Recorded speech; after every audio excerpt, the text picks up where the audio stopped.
आज हम लोग पढ़ने वाले हैं रस निष्पत्ति। ठीक है, तो रस निष्पत्ति रस सूत्र है। जो रस सूत्र भरत मुनि ने अपने नाट्य शास्त्र में दिए हैं वह क्या है, तो वह देखिए, विभानुभाव व्यवहाचारी संयोगाद रस निष्पत्ति। अर्थात विभाव, अनुभाव, व्याभिचारी भाव के अस्थायी भाव से यानी संयोग से क्या होते हैं, रस की निष्पत्ति होती है। किसके किससे रस की निष्पत्ति होती है, तो विभाव, अनुभाव और संचारी भाव के संयोग से रस की निष्पत्ति होती है। भरत मुनि ने यहाँ रस की परिभाषा नहीं दी है, अपितु रस निष्पत्ति की प्रक्रिया का उल्लेख किया है। उन्होंने क्या किया, रस का जो परिभाषा है वह नहीं दिए है, हाँ, बल्कि उन्होंने क्या किए हैं कि रस निष्पत्ति की प्रक्रिया जो है उसका वर्णन किए हैं। अब रस का स्वरूप कैसा है भरत मुनि के अनुसार वो देखिए। भरत मुनि ने सर्वप्रथम रस के स्वरूप पर विचार किया है। किस पर विचार किया है, रस के स्वरूप पे। रस की जो प्रक्रिया है वह क्या है, रस का स्वरूप कैसा है, उसका वर्णन किया है। किन्होंने, तो भरत मुनि ने। वे स्वयं ही प्रश्न उठाते हैं, वे स्वयं ही रस के संबंध में प्रश्न उठाते हैं कि रस इति कह पदार्थ, यानी कि रस क्या पदार्थ है। उनका कहना है कि रस क्या एक पदार्थ है। फिर स्वयं ही इस प्रश्न का उत्तर देते हुए वे कहते हैं, इस प्रश्न का जो उत्तर है वह स्वयं ही देते हुए कहते हैं, अस्वादवात, अर्थात रस में अस्वाद प्रदान करने के गुण होते हैं। क्या होते हैं, अस्वाद जो होता है उसको प्रदान करने के गुण होते हैं, इसीलिए वह रस कहा जाता है। इस प्रकार भरत मुनि के अनुसार रस नाटक का वह तत्व होता है कि सहृदय को आस्वाद प्रदान करता है और जिसके आस्वाद से वह हर्षित हो उठता है। अब कोई नाटक अगर हम पढ़ते हैं तो उसमें अगर रस होता है तो हमारा क्या होता है, सहृदय, हमारा जो हृदय होता है उसमें वह रस समाहित होता है और एक ऐसा आनंद की प्रकट करता है। हाँ, उस एक स्वाद आते हैं ना उसमें भी। नाटक वो तो खाने वाला पदार्थ नहीं है, जैसे वो भरत मुनि ने उठाया कि यह पदार्थ है क्या, नहीं। तो उसको जो हम सुनते हैं, नाटक जो हम देखते हैं, कोई फिल्म यानी देखते हैं तो क्या होता है, कोई सीरियल हो गया, कोई नाटक हो गया, तो या कोई कहानी हो गया, जो भी हो, तो उसको पढ़ने से क्या होता है कि हमारे अंदर एक रस, जो आनंद की अनुभूति या आनंद का भाव जो जागृत होता है, उसे ही हम उसे ही हम रस कहते हैं। हाँ, तो क्या होता है, उससे हमारा हृदय जो होता है हर्षित हो उठता है। किसी चीज़ को पढ़ते हैं ना, अब कोई दुखांत नाटक पढ़ेंगे तो क्या होगा, करुण भाव आएगा। और कोई अगर मनोरंजन पढ़ेंगे तो क्या होगा, उससे हर्षित होते हैं ना। अब देखिए भरत मुनि का मत, उनका मत क्या है भरत मुनि का। रससूत्र की विभिन्न आचार्यों ने व्याख्या की, किंतु उसमें पूर्व हमें भरत मुनि के मत को जान लेना आवश्यक है।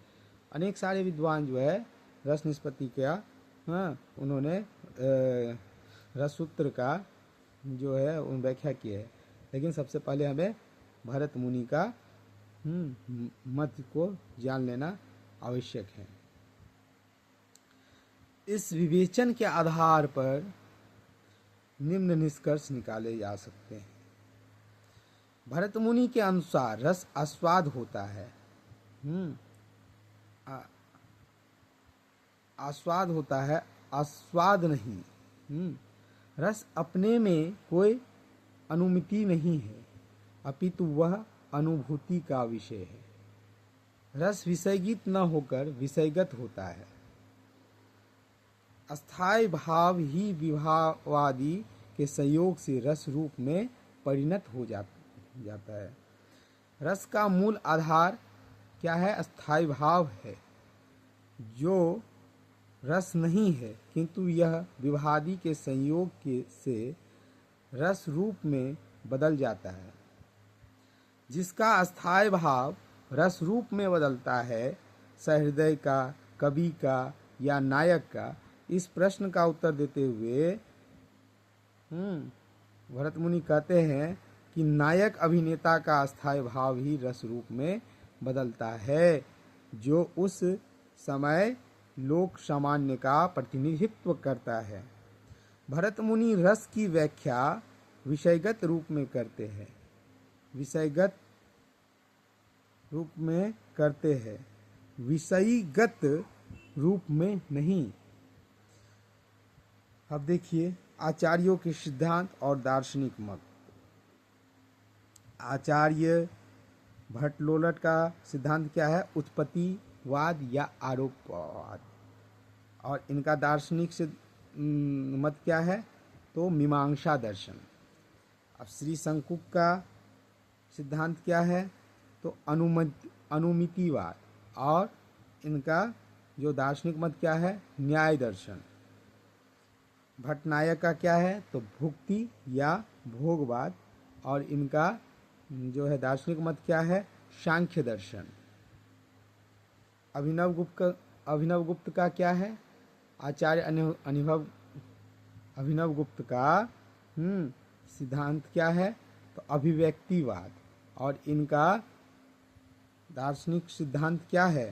तो वेदांत या शैव दर्शन। ठीक है। अब देखिए भरत मुनि के रससूत्र में आए संकीर्य आचार्य भरत मुनि के रससूत्र में आए संयोग एवं निष्पत्ति शब्द के अर्थ, रस की अवस्थिति के संबंध में परवर्ती आचार्य को मत क्या है उनके इसमें देखिए आचार्य भट्टलोलट क्या बोलते हैं? उनका संयोग क्या है? उत्पाद या उत्पादक, उत्पाद या उत्पादक संबंध। और निष्पत्ति क्या है? उत्पत्ति। और रस की अवस्थिति क्या है? अनुकार्य यानी राम में। श्री शंकु का अनुमाप्य या अनुमापक। और निष्पत्ति क्या है? अनुमिति। और रस की अवस्थिति क्या है? अनुकर्ता यानी नट में। भट्टनायक का क्या है? भोज्य या भोजक। और निष्पत्ति इनका क्या है? तो भुक्ति। और रस की अवस्थिति क्या है?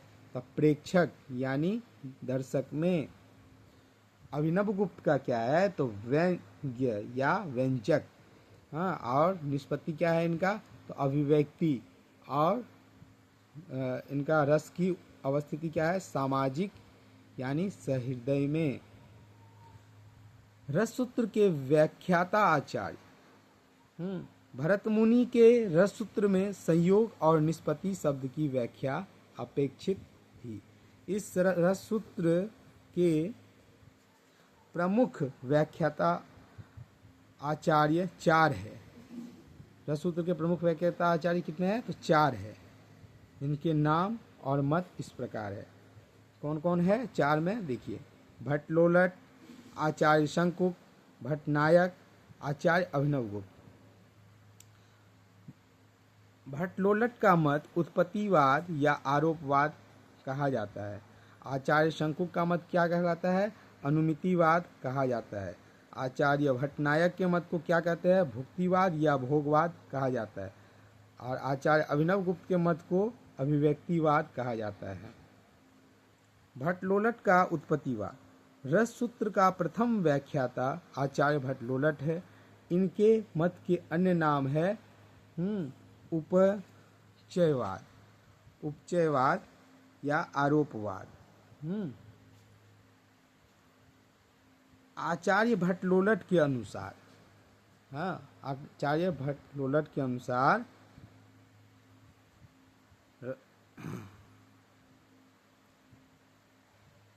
देखिए क्या है कि रस की उत्पत्ति जो है, रस की उत्पत्ति होती है। उत्पत्ति के लिए कारण, कार्य, सहकारी कारण, उपकरण की उत्पत्ति संभव होती है। अस्थायी भाव की परिपक्वता को प्राप्त होकर रस कहलाते हैं।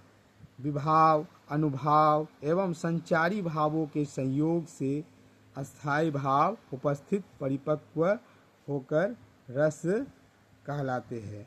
रस अनुकार्य में होता है, अर्थात रस मूलतः अनुकार्य राम आदि मूल पात्रों में रहता है, पर दर्शक अभिनेताओं पर राम आदि का आरोप कर लेता है। अतः अभिनेता नायक में भी गौण रूप से रहता है। इसी कारण भट्टलोलट के मत को आरोपवाद भी कहा जाता है। संयोग एक मिश्रित प्रक्रिया है। संयोग जो है वह एक मिश्रित प्रक्रिया है। मम्मट ने भट्टलोलट की मत की व्याख्या करते हुए कहा है, प्रथम में क्या कहा है देखिए, विभाव और अस्थायी भाव के बीच जनक जन्य संबंध होता है। विभाव और अस्थायी भाव के बीच क्या होता है, तो जनक जन्य संबंध होता है। दूसरा देखिए, अनुभाव एवं अस्थायी भाव के बीच गम्यक गम्य संबंध होता है। तीसरा देखिए, संचारी भाव एवं अस्थायी भाव के बीच पोषक या पोष्य संबंध होता है। संयोग का अर्थ है, संयोग का क्या अर्थ है, संयोग का अर्थ है उत्पाद या उत्पादक संबंध। भट्टलोलट के अनुसार निष्पत्ति का अर्थ है, भट्टलोलट के अनुसार निष्पत्ति का अर्थ क्या है, उत्पत्ति।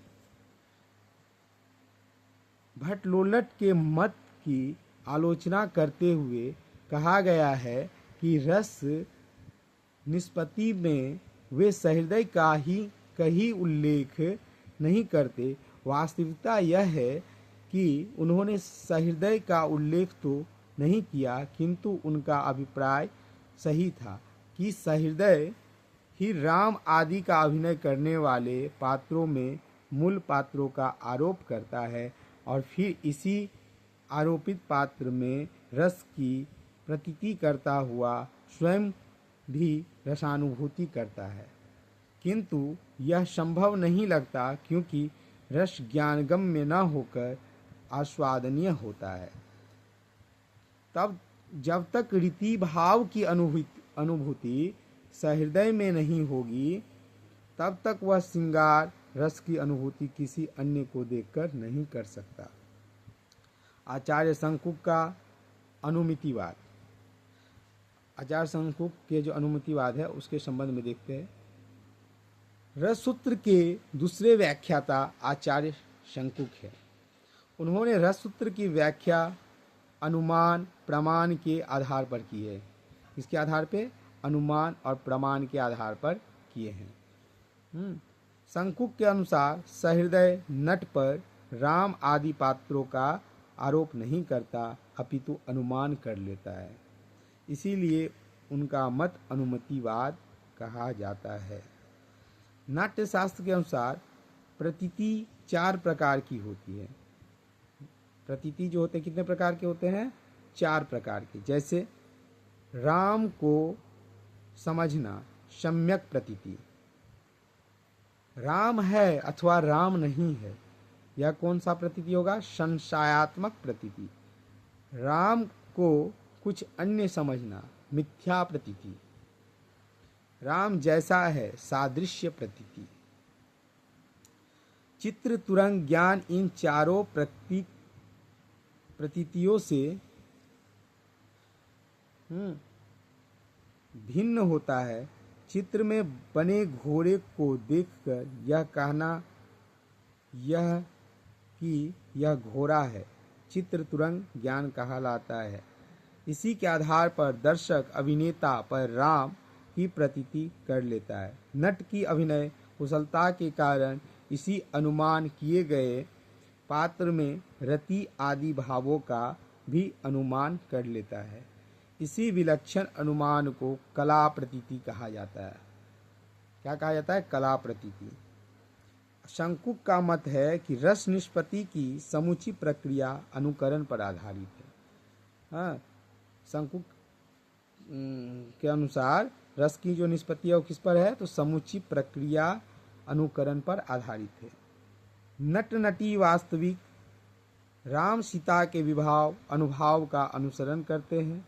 वे विवाहवादी वे ही है जिनका वर्णन कवि करता है, अर्थात नट नटी काव्य निबद्ध राम का अनुकरण करते हैं। मूल पात्र ऐतिहासिक पात्र का नहीं, जो मूल पात्र है उसका ही करते हैं, ऐतिहासिक पात्र का नहीं करते हैं। हाँ, अस्थाई भाव की प्रत्यक्ष प्रतीति संभव नहीं है। अस्थाई भाव जो है उसका जो है प्रत्यक्ष प्रतीति संभव नहीं है। भट्टनायक का भुक्तिवाद रस सूत्र के तीसरे व्याख्याता आचार्य कौन है? तो भट्टनायक है। उनका सिद्धांत भुक्तिवाद कहलाता है। उनके अनुसार रस की न तो उत्पत्ति होती है और न अनुमिति होती है, अपितु रस की भुक्ति होती है। रस निष्पत्ति में भट्टनायक का सबसे बड़ा योगदान साधारणीकरण का सिद्धांत है। कौन सा सिद्धांत है? साधारणीकरण का सिद्धांत है। भट्टनायक के अनुसार शब्द रूप काव्य के 3 व्यापार होते हैं: अभिधा व्यापार, भावकत्व व्यापार और भोजकत्व व्यापार। भट्टनायक के अनुसार शब्द रूप काव्य के कितने व्यापार होते हैं? तो 3 व्यापार होते हैं। कौन कौन से? तो अभिधा व्यापार, भावकत्व व्यापार और भोजकत्व व्यापार।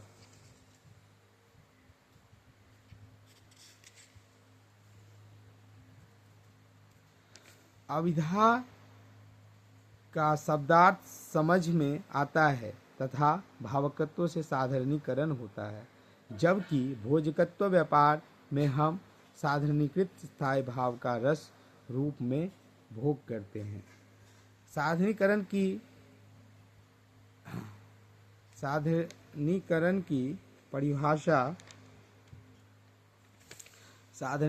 की परिभाषा देते हुए भट्टनायक कहते हैं, भावकत्वं साधारणीकरणं तेन ही व्यापारेण विभावद्ये च स्थायी साधारणीक्रियन्ते।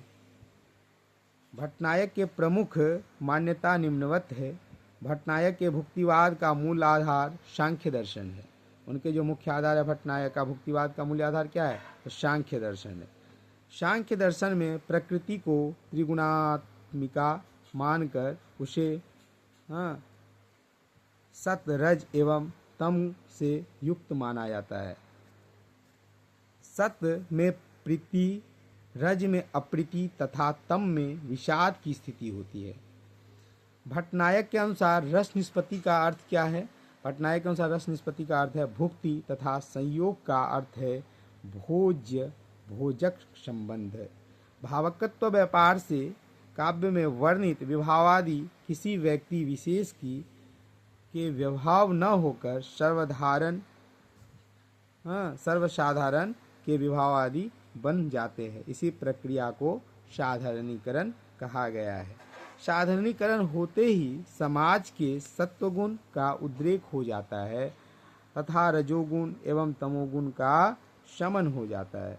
भावकत्व के उपरांत भोजकत्व व्यापार प्रारंभ होता है, जिसमें सहृदय अपने ही साधारणीकृत अस्थायी भाव का रस रूप में भोग करता है। अभी तक रस का स्थान रंगमंच था, किंतु भट्टनायक ने उसका स्थान सहृदय सामाजिक का हृदय बताया है। भट्टनायक यह स्वीकार करते हैं कि काव्यादि का आनंद लेते हुए रजोगुण एवं तमोगुण की निवृत्ति हो जाती है और सत्व गुण का उद्रेक होने पर हम लोकोत्तर आनंद का अनुभव करते हैं। भट्टनायक की सर्वाधिक महत्वपूर्ण उपलब्धि साधारणीकरण का सिद्धांत है। सर्वाधिक उपलब्धि उनका क्या है? साधारणीकरण का सिद्धांत है। भट्टनायक की मत की आलोचना अभिनव गुप्त ने की है। भट्टनायक की मत की आलोचना किसने की है? तो अभिनव गुप्त ने। वे भावकत्व और भोजकत्व व्यापारों की सत्ता को स्वीकार नहीं करते तथा उनका तर्क है कि जब भट्टनायक रस की प्रतीति स्वीकार नहीं करते तो रस की सत्ता कैसे स्वीकार कर सकते हैं, क्योंकि जिसकी प्रतीति ही नहीं होती उसकी सत्ता भी संभव नहीं है। अभिनव गुप्त का अभिव्यक्तिवाद। अब हम लोग देखेंगे अभिनव गुप्त की अभिव्यक्तिवाद। रस सूत्र के चौथे व्याख्याता आचार्य अभिनव गुप्त है। इनके अनुसार रस की ना तो उत्पत्ति होती है और न ही अनुमति होती है और न ही भुक्ति होती है, अपितु रस की अभिव्यक्ति होती है। वह क्या कहते हैं कि रस की ना तो उत्पत्ति होती है और न अनुमति होती है और न भुक्ति होती है। और उस रस की अपितु रस की क्या होती है? अभिव्यक्ति होती है। इसीलिए उनका मत अभिव्यक्तिवाद कहलाता है। अभिनव गुप्त के अनुसार रस व्यंजना का व्यापार है। अभिनव गुप्त के अनुसार क्या है? रस अभिव्यंजना का व्यापार है। जैसे मिट्टी में व्याप्त गंध जल के छींटे देने से व्यक्त हो जाती है, उसी प्रकार सहृदय सामाजिक के हृदय में वासना रूप से निरंतर विद्यमान अस्थायी भाव विभावादि के द्वारा अभिव्यक्त हो जाते हैं। रस व्यंग्य है जो व्यंजना का व्यापार है। रस क्या है? उनके अनुसार क्या है? रस व्यंग्य है जो व्यंजना के का व्यापार है। विभाव, अनुभाव और संचारी भाव क्या है? उसके व्यंजक है जो अस्थायी भाव को अभिव्यक्त करते हैं। विभावादि सामान्य व्यवहार में लौकिक होते हैं। विभावादि जो है वह सामान्य व्यवहार में लौकिक होते हैं, किंतु काव्य और नाटक आदि में वे अलौकिक हो जाते हैं। विभावन व्यापार से अस्थायी भावों को अंकुरित करता है, अनुभाव इसे अनुभव योग्य बना देते हैं और संचारी भाव अनुरंजन व्यापार से इसी अस्थायी भाव को पुष्ट कर देते हैं। विभावादि की विशिष्टता का लोप हो जाने से वे अस्थायी भाव और सर्वसाधारण के बन जाते हैं। ये साधारणीकृत रूप में उद्धत हुए अस्थायी भाव ही रस रूप में परिणत हो जाते हैं। अभिनव गुप्त का रस सिद्धांत शैव मत पर आधारित है। अभिनव गुप्त का जो है रस सिद्धांत किस पर है? तो शैव मत पर आधारित है। जिस प्रकार यह जगत शिव की इच्छा शक्ति की अभिव्यक्ति करता है, उसी प्रकार प्रेक्षक के मन में वासना रूप से अवस्थित अस्थायी भाव की निर्विघ्न अभिव्यक्त रस है। रस ब्रह्मानंद सहोदर है। रस ब्रह्मानंद सहोदर है। रस का आस्वादन एक विलक्षण और लौकिक अनुभव लोकातीत अनुभव है। रस का क्या है? रस का आस्वादन एक तीक्ष्ण और लोकातीत एक विलक्षण और लोकातीत अनुभव है।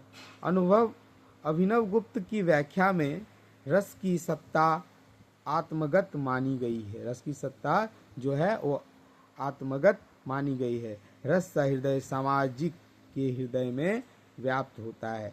अभिनव गुप्त के अनुसार निष्पत्ति का अर्थ क्या है? तो व्यक्ति अभिव्यक्ति, निष्पत्ति का अर्थ है अभिव्यक्ति और संयोग का अर्थ है व्यंग्य या व्यंजक संबंध। ठीक है, तो हम लोग आज रस निष्पत्ति